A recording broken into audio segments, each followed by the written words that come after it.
Negronis with Nord, episode number 41.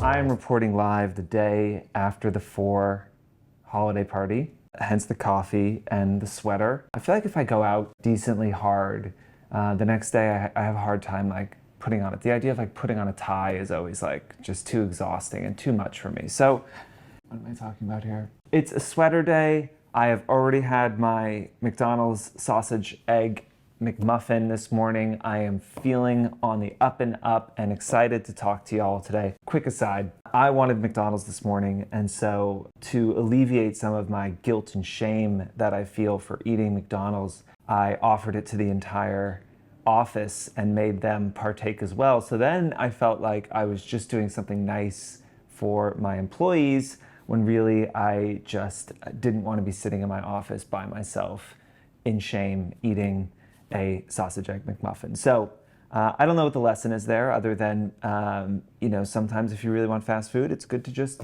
buy it for a bunch of other people as well, because then at least you're not alone. I'm going to start with talking about Balenciaga. This has obviously been a pretty dominant story in the social fashion world recently. I won't get into the whole, background of what happened. Balenciaga has had to backtrack and apologize for some offensive campaigns they did involving children holding bears wearing all of this bondage material, and then a shoot that had a bunch of papers on this desk, and some of them were from a Supreme Court case over child pornography. Balenciaga is suing the production company that did the shoots for $25 million and claiming that they have no idea how this happened, or, they have no idea what happened. And first, absolutely call bullshit on that.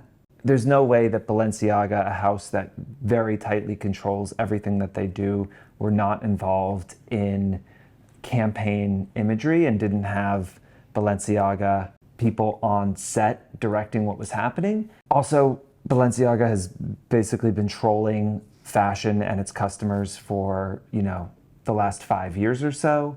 They're trolls, I think, in a clever and artistic way, but certainly a big part of the shtick is what can we get away with? I think part of, the creative director's whole thing, and he did this at, I can't pronounce, I think it's Vêtements as well. What can I get people to buy, right? I'm going to slap a ridiculous price on something and get my customers to buy it as a piece of performance art. So I absolutely think this is just another example of Balenciaga pushing the envelope, and they just pushed too far this time, and they pushed into a place that is just off limits, which is abuse of children and sexualizing young children. I think what is concerning for influencers, and why I'm talking about this at all on a show about influencers and influencer marketing, is that they sued the creative agency, and I think that it opened my eyes up again to some of the risk that y'all take on when you work with a brand. Imagine instead of that creative agency, they executed that campaign through influencers and they sued the influencers that they worked with. It's really no different. The actual structure of what happened is exactly the same. And so y'all are opening yourselves up to some liability when you work with brands. And I think that it is why it's so important to be comfortable and believe in what you're posting.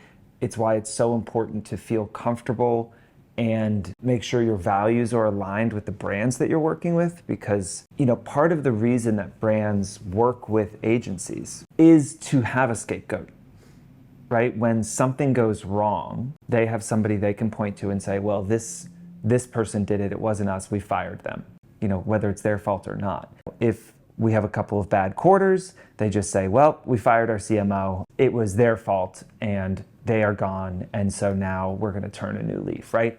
As influencers, again, I think you just have to be conscious and careful of that. This was very surprising to me that Balenciaga went after, this production company for $25 million. They're a multi-billion-dollar organization. This production company is not a hugely large organization. And again, I think it's bullshit to say that they weren't deeply involved in the creative direction and the set design of that shoot. But again, something to think about and to read over your contracts, look at the disparagement clause, look at, what liability you are taking on as an influencer when you do these campaigns, because your level of liability is absolutely not zero.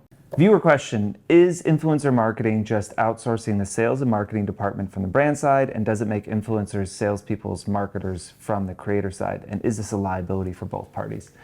We talked a little bit about this in an episode that I did not think was going to be controversial, but was a little controversial, where I said that it is dangerous for influencers to think that their job is creating content, and just that. My job is creating and posting this content. Your job is selling their fucking products.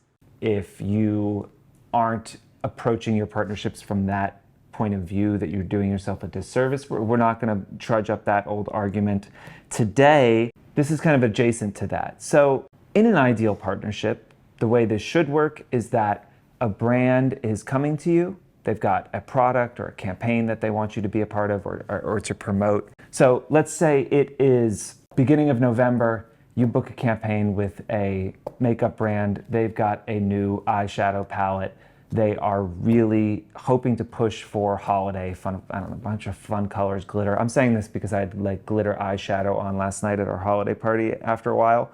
So they come to you and they say, we've got this product. We are really hoping to kind of push the message that this is like a great way to kind of complete your holiday party look, right? So that is the strategy, is to have this product be purchased by people to use going to holiday parties, right? Their KPI might be, in this case, that they are looking for, traffic to the website and general awareness, right? So they come to you with that brief, but that's just a strategy, right? You're not going to just post a photo of the thing and say, hey, this is great for holiday parties, swipe up to buy, right? So they come with the strategy, and then your job is to translate that with some sort of creative layer, some storytelling on top of it. So it is your job to translate that strategy, which is this eyeshadow for holiday, into something that your audience is going to find persuasive and interesting and entertaining, educational, whatever it might be. And 5 influencers on a campaign, they might do it in a different way, right? One person might do a TikTok tutorial, using a bunch of different shades and colors, showing all of the different ways you can use it. Somebody else might just get glammed up for the holiday party and shoot some kind of glam shoot. There's a lot of different ways influencers would translate that, but the strategy is the same, right? And so when we work with brands, this is what we do. We set strategy, and then we partner with influencers who bring the creative layer and who translate that strategy for their audience, because ideally, the audience that follows you better than anyone else in the world, right? Those people, whether it's 500, 50,000 or 500,000, those people only exist in that space because of you. The only time that those people are together and in one group is following you. And so you should understand them deeply.